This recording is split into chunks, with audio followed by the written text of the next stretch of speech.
Magandang umaga po sa ating lahat. Narito ang weather update for Tuesday, January 21, 2025.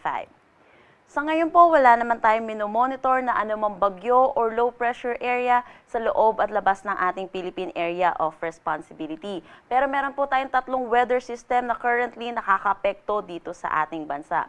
Una po dito ang northeast monsoon or ang hanging amihan na umiiral po dito sa buong Luzon.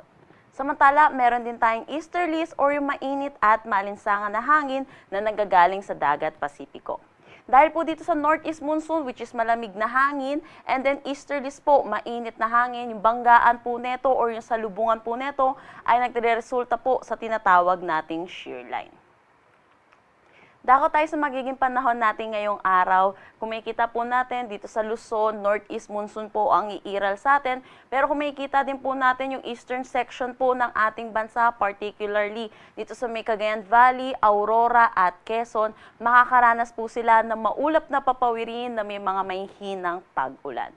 For Metro Manila, nalalabing bahagi ng Luzon, asahan naman po natin ang bahagya hanggang sa maulap na papawirin na may mga isolated light rains.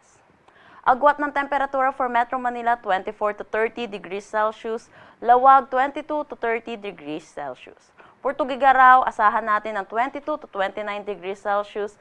Baguio, 15 to 24 degrees Celsius. For Tagaytay, asahan po natin ng 22 to 28 degrees Celsius. At Legazpi, 24 to 31 degrees Celsius.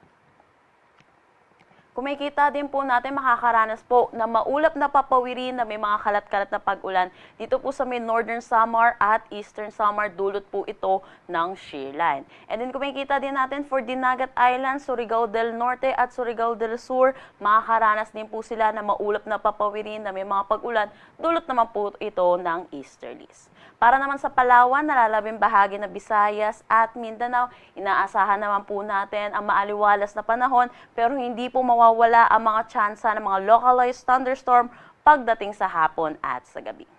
Agwat ng temperatura for Calayan ay nasa Puerto Princesa 24 to 33 degrees Celsius, Iloilo 25 to 32 degrees Celsius. For Tacloban at Cebu, asahan natin ng 25 to 31 degrees Celsius, Zamboanga 25 to 34 degrees Celsius.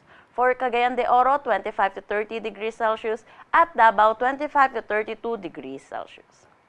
Sa ngayon naman po, wala naman po tayong nakataas na anumang gale warning sa anumang seaboards ng ating bansa. Ang sunrise mamaya ay 6:25 a.m. at ang sunset bukas ay mamaya ay 5:50 p.m. Para sa karagdagang impormasyon, bisitahin ang aming mga social media pages at ang aming website pag-asa.dost.gov.ph. At yan po muna ang latest dito sa Pag-asa Weather Forecasting Center. Chanel Dominguez po at magandang umaga.